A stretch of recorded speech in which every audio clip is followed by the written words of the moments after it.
खबर है जहां माओवादी की पुलिस को बड़ी चुनौती है। धमकी भरा पोस्टर चिपकाकर चुनौती ये दी गई है।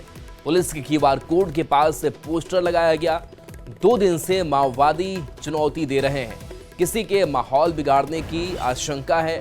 घाघरा प्रखंड क्षेत्र का यह मामला सामने आया है। तो ये तस्वीर आप देखिए, माओवादी कैसे पुलिस को चुनौती दे रहे हैं। धमकी भरा पोस्टर चिपकाया गया है। जो पोस्टर भी आप देख पा रहे हैं, पुलिस के क्यूआर कोड के पास इस पोस्टर को लगाया गया है। घाघरा थाना का यह मामला है। 2 दिन से माओवादी लगातार पुलिस को चुनौती देते हुए दिखाई दे रहे हैं। माहौल बिगाड़ने की भी आशंका जताई जा रही है। घाघरा प्रखंड क्षेत्र का यह मामला सामने आया है। तो गुमला से ये बड़ी खबर, जहां माओवादी लगातार पुलिस को चुनौती दे रहे हैं, धमकी भरा पोस्टर चस्पा कर रहे हैं और ठीक पुलिस के क्यूआर कोड के पास ये पोस्टर लगाया जा रहा है। हालांकि अब इस पोस्टर के बाद से पुलिस भी एक्शन में दिख रही है।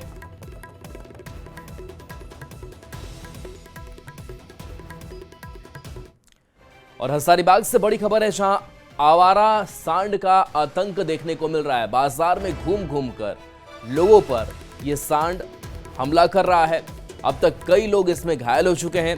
गांधी स्मारक ब्लॉक मोड़ सब्जी मंडी में दहशत है। सांड को गौशाला में भेजने की मांग की जा रही है। प्रशासन से तुरंत कार्रवाई की मांग की जा रही है।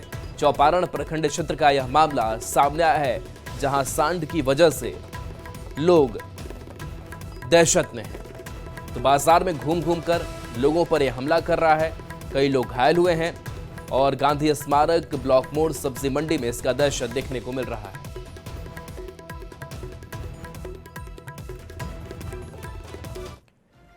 घाटशिला उपचुनाव को लेकर राजनीतिक पार्टी ने अपनी अपनी ताकत झोंक दी है। 3 से 8 तारीख तक झारखंड के सीएम हेमंत सोरेन और विधायक कल्पना सोरेन घाटशिला दौरे पर जा रहे हैं और जेएमएम उम्मीदवार सुमेश सोरेन के लिए प्रचार प्रसार करेंगे।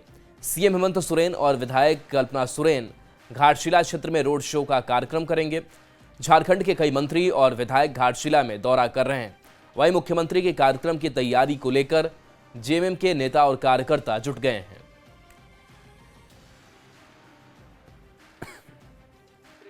और विधायक कल्पना सोरेन जी के जो कार्यक्रम है, कई सभाएं यहाँ पर करेंगे। पहली सभा 3 तारीख को कोयली सुता मार्शल ग्राउंड मुसाबनी प्रखंड में माननीय मुख्यमंत्री महोदय की चुनावी सभा है। उसके बाद भी कई सभाएं हैं जिसकी जानकारी आपके साथ साझा की जाएगी। घाटशिला उपचुनाव को लेकर सियासी बयानबाजी तेज हो गई है। जेएमएम के प्रत्याशी सुमेश सोरेन के प्रचार में लगातार कांग्रेस के सीनियर लीडर भी शामिल हैं। कांग्रेस ने घाटशिला में जेएमएम की जीत का दावा करते हुए चंपाई सोरेन पर निशाना साधा। कांग्रेस ने कहा, चंपाई सोरेन ने जो गलती की है उसके लिए जनता उन्हें इस बार पैकअप करा देगी। यह उनका आखिरी चुनाव होगा। वहाँ लड़ाई एक तरफा है, क्योंकि उम्मीदवार भी हमारा बहुत ही अच्छा है जेएमएम का। दूसरा है कि वो पुराना जेएमएम की पृष्ठभूमि का इलाका है। वो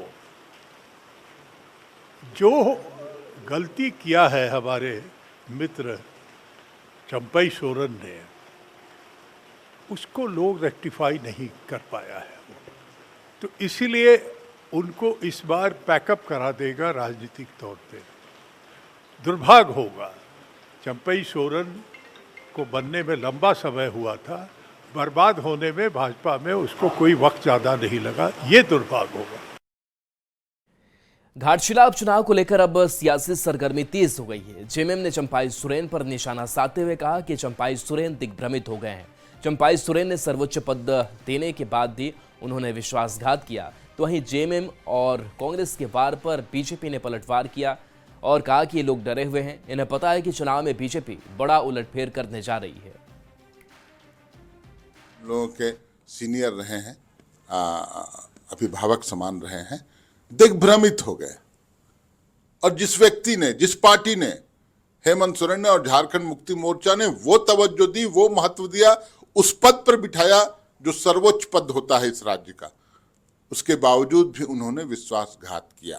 देखिए, ये लोग डरे हुए लोग हैं, सहमे हुए लोग हैं, जिनको पता है इस चुनाव में भारतीय जनता पार्टी बड़ा उलटफेर करने जा रही है और ये चुनाव जीतने जा रही है। इसलिए अब तरह तरह का भ्रम फैलाया जा रहा है कि अंतिम पारी होगी। अंतिम पारी क्या होता है? और सुबोध खान साहब खुद देखे ना, 1992 में जब वो चुनाव हारे थे, जमानत जब्त हो गई थी केंद्रीय मंत्री रहते हुए, उसके बाद 2004 तक वो कहीं राजनीति में नहीं थे।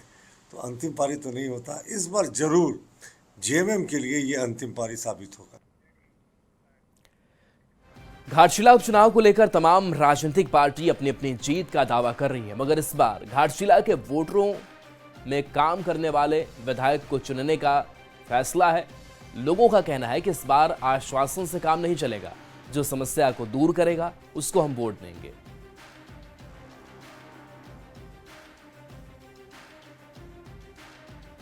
घाटशिला उपचुनाव को लेकर 13 प्रत्याशियों की किस्मत ईवीएम में कैद होगी। 11 नवंबर को घाटशिला के क्षेत्र की लोग उनके किस्मत पर वोट करेंगे, मगर जहां दूसरी तरफ तमाम राजनीतिक पार्टियां अपने अपने प्रत्याशियों की जीत का दावा कर रही है, तो दूसरी तरफ हमारे साथ घाटशिला की महिलाएं, पुरुष, तमाम लोग यहां पर मौजूद है और सभी की आंखों में आप देख सकते हैं कि अपने प्रत्याशी, अपने विधायक से इनको हर साल कुछ ना कुछ उम्मीदें रहती है कि हमारा प्रत्याशी जब विधायक बन के आएगा तो हमारी समस्याएं दूर करेगा। क्या समस्याएं हैं यहाँ पे? हमारी रोड की, पहले तो हमारी रोड की समस्या है। ये जब बारिश होती है तो बहुत कादा हो जाता है, एक एक घुटना से ऊपर कादा में हम लोग चलते हैं।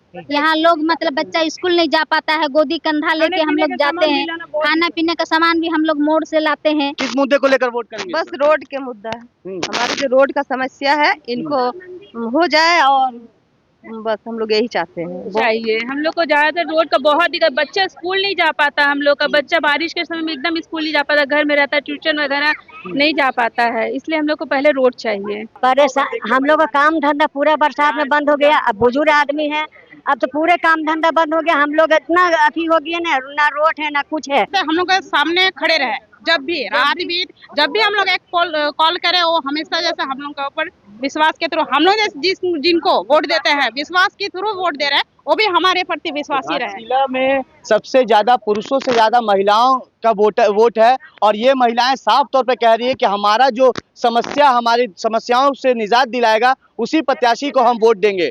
हालांकि अब 11 नवंबर को भी पता चलेगा कि जनता ने किस प्रत्याशी की किस्मत पर अपना वोट किया है। 14 नवंबर को जब गिनती होगी तो किस प्रत्याशी को, इसी महिला की जनता और पुरुष के वोटरों ने किस प्रत्याशी को अपना विधायक का ताज पहना रही है, वो तो आने वाला समय ही बताएगा।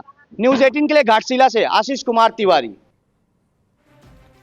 धनबाद जिला प्रशासन ने नगर निकाय चुनाव को लेकर तैयारी शुरू कर दी है। चुनाव की घोषणा से पहले ही प्रशासनिक स्तर पर आवश्यक व्यवस्थाओं को दुरुस्त करने की कवायद तेज हो गई है।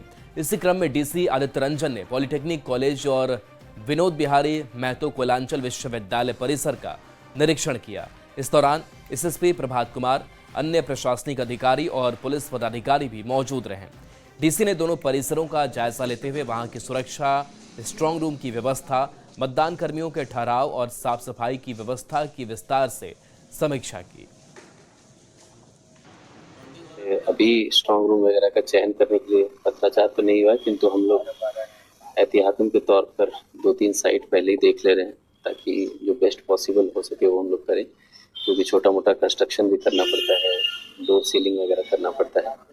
तो हम लोग तैयारी पूरी तरह रखें। इसके लिए आज हम लोग पॉलिटेक्निक विजिट किए हैं। अभी डीवीएम केयू भी जाएंगे देखने के लिए कि वहाँ पर भी क्या क्या ऑप्शंस हैं।